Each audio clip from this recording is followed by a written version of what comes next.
So, okay. So if you're all ready, we're going to start our conclusions. Try to give you some takeaway points of what happened over these 2 days. It's been a wonderful journey. I hope that all of you have enjoyed it as much as I have. I think we've had some fantastic speakers, some really interesting panels, and some very thought-provoking things that have emerged. I feel embarrassed to try to sum up so many interesting and brilliant panelists and panels and speakers in just a few slides. All I've done is just to remind you perhaps of some of the things that were covered yesterday and today, and to give you some takeaway points, and then give you one or two overall conclusions at the end. So we started with our wounded hero, who's still here, with his leg in plaster, his ankle in plaster, who started by talking to us about the Leo Castelli model, which of course we all know and love and is part of everyone's sort of the history of art dealing, and wondering whether it was still viable. And Edwards was very clear that yes, that model is still valid. The dealers working with the artists, developing their careers, looking after them. But of course he pointed out that the market is much more competitive and much more complex. And this theme will be coming back throughout the 2 days, is that there are challenges, some things are the same, but the challenges have to be faced and that we need to adapt to them.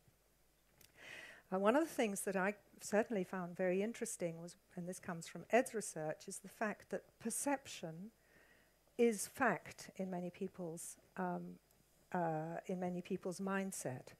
And the fact that the mid-market is perceived as being weak actually weakens the mid-market, even if it isn't that weak. And I think that's something that's perhaps important when we come back to the subject of communications. And Edward picked out this problem. One of the reasons the mid-market is weak is because the buyers at that level have disappeared to a large extent, and that was something else. He calls it the doctors and the lawyers were not necessarily, they're not necessarily oncologists and specialists of hedge fund takeovers, but nevertheless these are the people who used to buy more and have to an extent withdrawn from the market, and this has impacted on the mid-level. It's very embarrassing to talk to people about what they said yesterday, and I do apologize if I am not exactly reflecting what you said. I'm doing my best. Edward pointed out the problem of time and money, which of course, yes. Sorry. Edward pointed out the problem of time and money, which is, I think, impacting, it's particularly a New York phenomenon, but also we in London have the same problem of rising rents, which are forcing galleries out of whole areas. Obviously, a very key thing is the poaching of artists, this sort of art fair circus, and we'll come back to that, and the rise of Instagram, and we will come back to that in social media.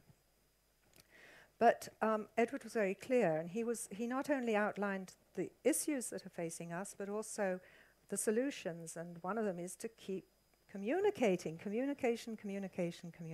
Keep the discussions open with your collectors.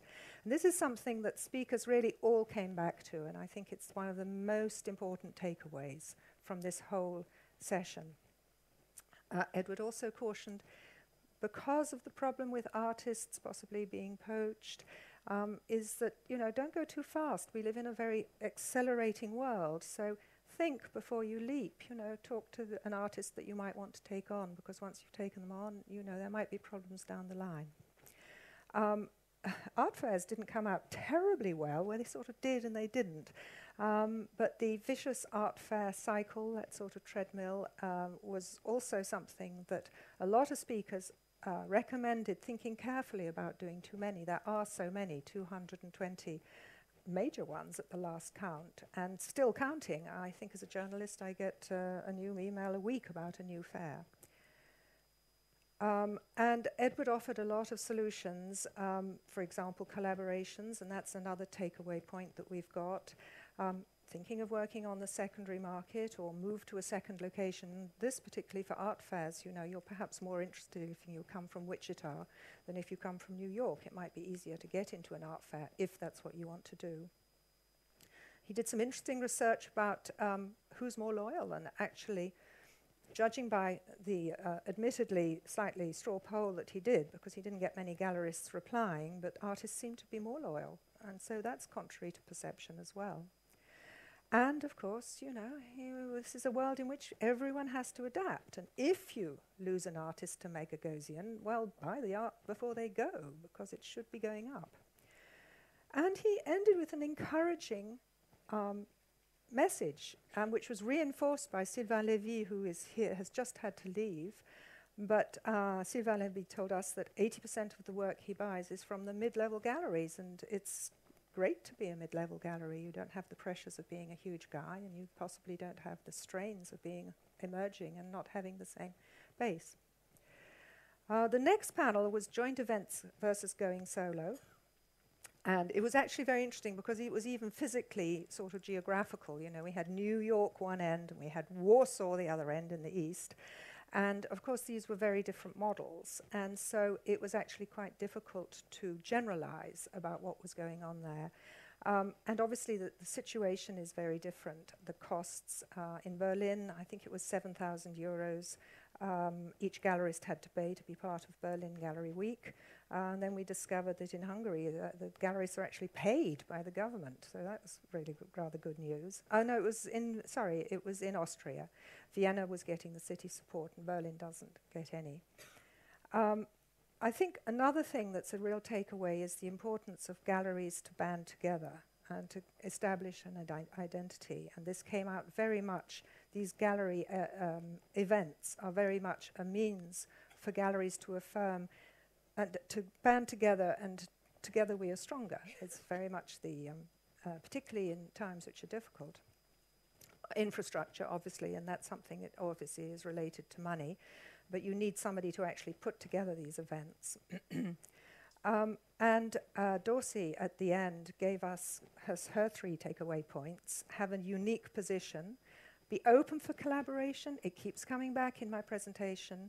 And also she pointed out, and I think it was a very good point, is the quality of the event is important. Don't just do nothing. You want to produce something that people want to go to and that they leave from having been satisfied. There are some problems in these things, obviously selection, and that's divisive. And also, if you're in a big city like New York, you know, do you narrow it down to a geographical area? How do you deal with that? And an interesting thing came from our friend Łukasz from Warsaw, who says that, okay, we can't compete with New York, but we can perhaps go somewhere like Reykjavik or Tokyo. So it's always a question of, you know, the solutions are there. It's a question of adapting and being creative and pragmatic. Sorry, I'm afraid I've done that twice, but anyway.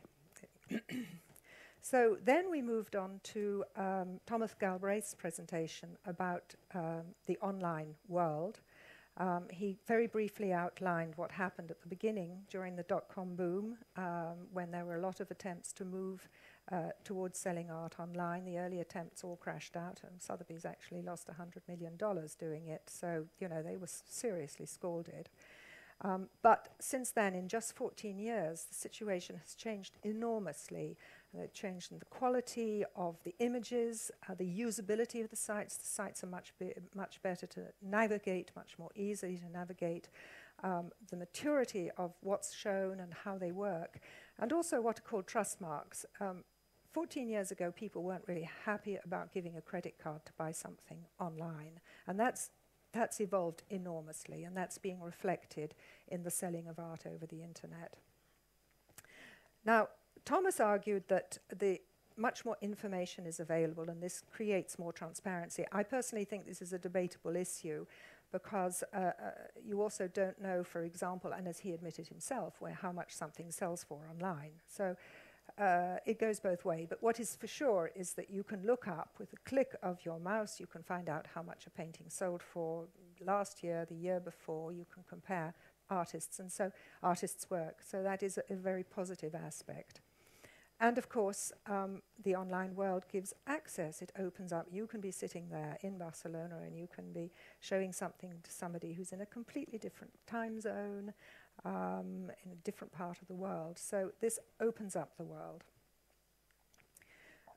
He pointed out, particularly on the lower priced goods that are sold at auction, lower priced art, excuse me, that it's a much cheaper way of selling compared to the big auction houses. And of course, you don't actually have to move it around, which is if you sell it to a live send it to a live auction, you obviously have to.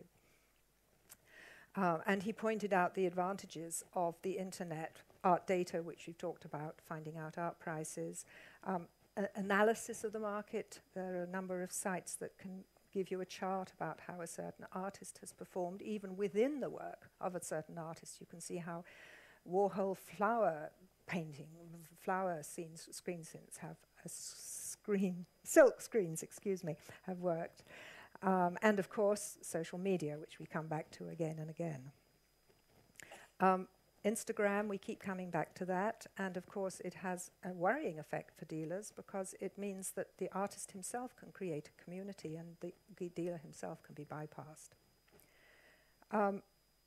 Consigning art to auction, one of the advantages that Thomas pointed out is that it also enables you to know what the price point is. You actually put something up for auction. But one of the questions at the end, I think, pointed out one of the problems in this is that the gallery is no longer totally in control of the market. When something goes online, the gallerist doesn't know who he's selling to necessarily. And this removes something that is still very important, and one of the takeaway points that I'm going to give you is that it's still a very personal business selling art, particularly at the mid-level, and this is a disadvantage. So we had a very amusing session about what artists want from their galleries. In as much as I could work out what artists do want from their galleries, Georgie told us that they definitely want complicity and mutual understanding. So it is again, the personal contact is extremely important. We come back to that again and again. They want to be able to get on and make their work, and they want to be able to leave the dealer to look after the art ecology that's out there. Raina, who's still here, made a very good point, is that an artist must define success for himself, and it comes back to the whole discussion of what is success. And Edward Winkleman pointed out that artists as well have to decide what they want. You can't have everything. If you want a huge amount of publicity for a show, for example, so you might decide that you only want to sell the whole show to one person, you perhaps get more press comment, but sales will be more difficult. So it is a question of balancing out, and artists have to decide themselves what they want to do. Right, now this was an interesting talk to summarize in view of the technical difficulties that we had, and I certainly feel for all of you who were not Anglophone, because it was the technical quality made it quite difficult to follow what Robert said in some cases. However, I think this was clear.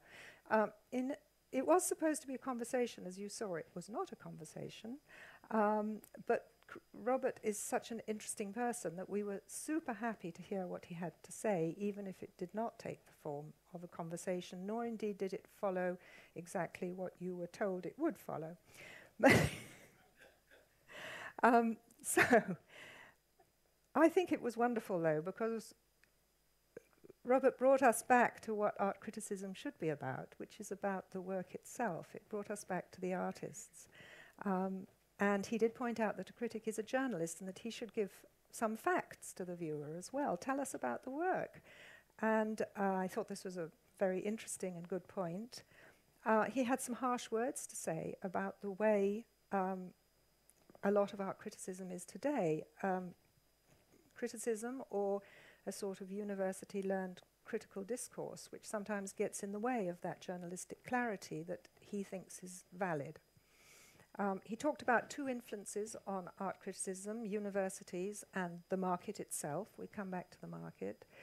In his opinion, universities are teaching an out-of-date Marxist discourse, is what he said, and felt that that form of teaching was out of date, and that today art critics should accept that that is out of date and that capitalism is not going to go away, and that this should be accepted. But he did say, he did say that this made it difficult for young critics to enter to become critics because of this pressure of what he sees as an out-of-date discourse. Coming onto the market, he hesitated to criticize the market. You know, you can't say the market is responsible for all the ills, nor indeed are museum directors. And he agrees that prices, the huge prices, should not set the agenda. But he does admit that they do affect criticism. There is more noise about works of art that have made a huge price. And there's a lot of noise out there between journalism itself, between criticism, between art magazines, between all of the social media, and that what he calls the din, the high prices, make it more difficult for a perhaps more moderate voice to be heard. And he gave this very interesting article of Kunz's puppy in Germany, which was shown very close to a place where the most atrocious things had happened during World War II. And he felt that it was the role of the critic as well to tease out those relationships and that juxtaposition, perhaps more than the artist himself had perhaps even realized. But he did end on a positive note, which is that there are good critics out there and you can still find them. But on the other hand, he did point out that it's really very difficult for a critic to earn his living as a critic today. They need to do something else. So we'll shift. That was yesterday. Today we had the pleasure and honor of having Mark Coetzee, who came and talked to us about Africa, which is no longer called the Dark Continent, but as far as many people are concerned, it's still, as far as our knowledge of Africa, is still somewhere that we have very little knowledge of.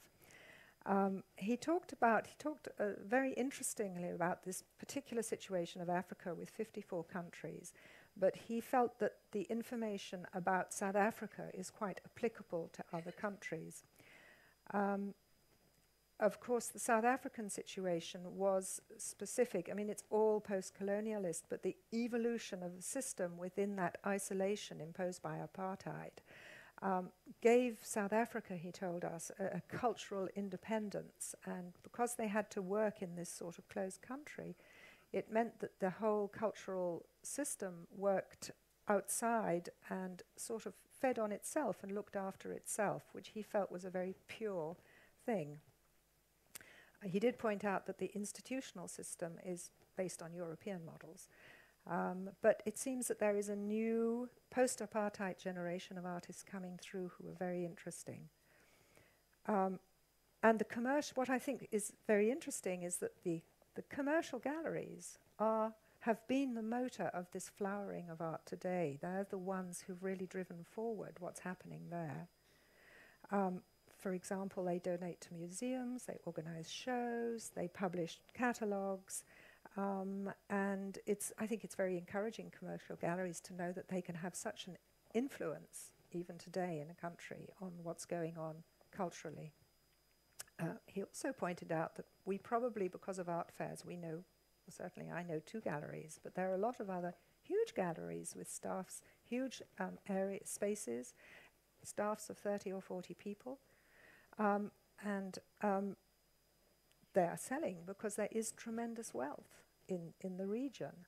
And there's a collector base that nobody knows. And some of these collectors don't even go to the main art fairs. So this is really an area that is still being discovered. But it is still being discovered. And there is, as he said, they have collector groups who come from museums and hoover up everything they can.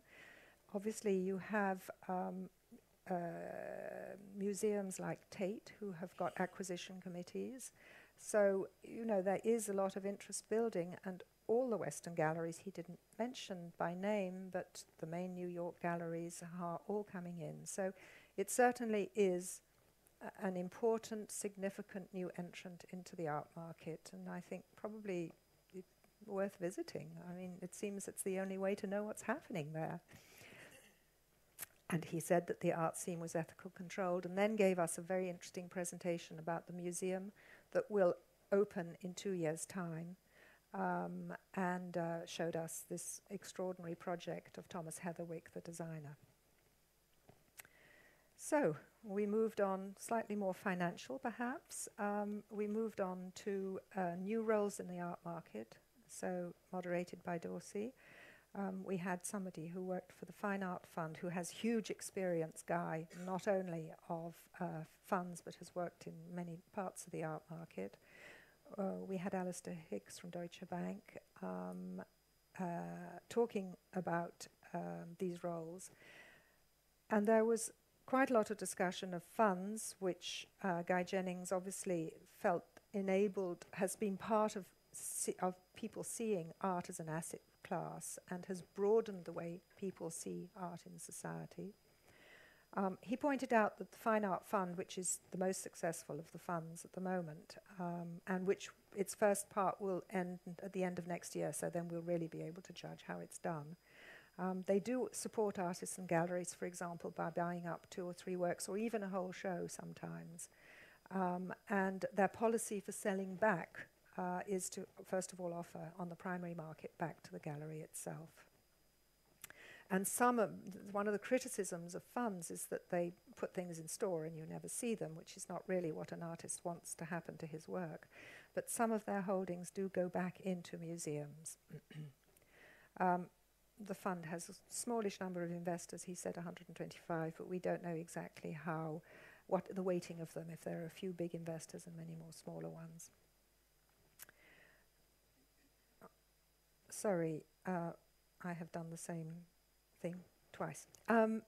So we also had a very interesting talk from Howard Falkenberg, who made some very cogent points about galleries and about the situation today. He felt that galleries do not react quickly enough to changes. And he was very clear that today, with this extraordinary art fair, art gallery circus, that there were too many parties and not enough personal contact. He said that he doesn't have people coming to see his collection. He made a very nice point, which is that art is a mirror of society, and his role is to promote art through public show. And he encourages galleries to step off the art circus, for a start, to slow things down. What I said again, another point. Give artists time to develop, possibly do fewer fairs. We also had the presentation from Alistair Hicks, who told us about Deutsche Bank and his 2 roles, working both as an art advisor for the clients, but also as a curator. And I think it was encouraging to notice that the average price that they buy at is not mega millions. They are buying to collect, to keep, to share with the public, and their average price is about $1,500, which I think is... There's so much noise about the huge prices, it's easy to forget there's a huge other market going on there, and collectors like Deutsche Bank, who have been very prominent in the market and who also support art fairs. They've been the supporter of Frieze from the beginning. And he also pointed out that the art advisory that he does within his role is not financial. And he does say that collectors are very savvy today, the collectors that he works with. So we've just had the panel on communications, so I don't want to go back over that ground very fast. I'll give you a few takeaway points from that. Most of you were probably already there. It seems I'm not allowed to use the word brand. It seems that there's a firestorm going in already, thanks to our resident wounded hero at the back, over the notion of branding of galleries. So we shall say identity from now on. So it is nevertheless important, according to our amazing specialists who really dominate the subject, that first of all, obviously you need to work out what your identity is, and you need to be clear about it, who you are. And the identity is a question of making yourself memorable. There's a lot of noise going on, as so many speakers said, so how do you stand out? Who are you? Personal contact remains super important in this industry, but remember that perhaps having had that contact with a dealer, the client will then probably go back and look at the website. So that website is important. It mustn't be neglected, because it validates and continues on from that personal contact. So one of the messages they gave us is to take away is really look carefully at their website, make it work, make it reflect who you are, and make it very clear. It must be consistent. That's very important, and updated. If you have something that hasn't been updated for a month, people will just click the dreaded back button and they'll go away and you will have lost that contact. It's always nice to have a few hard figures. 10% of your budget could go on communications, and the question they asked is maybe galleries should be thinking, do I do an art fair? Do I devote something to communications? There's no doubt that it's essential to have that some part of your budget that goes into communications. There's quite a lot of a discussion about the tools. One thing is the message, but also the tools. So Twitter and Instagram, those are the two sites that have been the most talked about during these 2 days, Twitter and Instagram. And because we live in a very visual society, it's important to put images people want to see, and video. This was something that everybody with their little phones now, they can take a video of a studio visit. Let's not forget, they reminded us that there's lots of free platforms, so let's take, galleries should use them. Use Twitter, Instagram, Facebook, because they are free.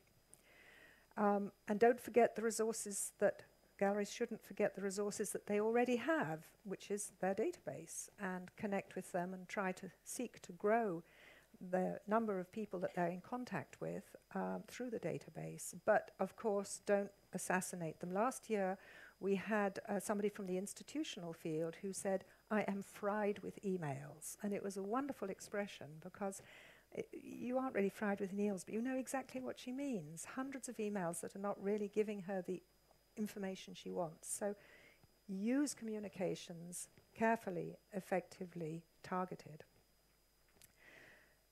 And most important, be yourself. The personal is still key.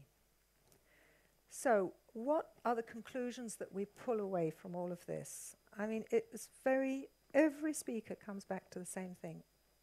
The art trade, galleries, everyone who's involved in this industry are living in a changing world through globalization, through the internet, and it's a change. You have to accept it, and galleries need to adapt. We've had a lot of ways of finding new ways of doing things. For example, Edward pointed out, I think it was Edward who pointed out, galleries are quite often half empty for half of the year, and then perhaps use something like online sales to do something during those quieter periods, or extend to other locations. So there are solutions, and it is a question of being pragmatic and finding them. It's important in today's world to professionalize, and it's very interesting that an organization like Talking Galleries is here. Something like this didn't exist before. There was no way for gallerists to get together and to discuss things. So this is an important platform, and it is important for the industry to professionalize. One of the things that's much discussed is the question of contracts, and perhaps, make more contracts between artists. Communication, there's an expression in England with the most important thing in real estate is location, location, and location. And I think one of the big takeaways here is communication is so important between galleries themselves, grouping together, between artists and their gallerists, and between the galleries and their collectors. Be pragmatic. You're going to have to adapt. But the most important thing that came across over and over again is, nevertheless, this is still a personal business, and that aspect of it is key. All the tools in the world will not replace the personal aspect of the art trade. Thank you.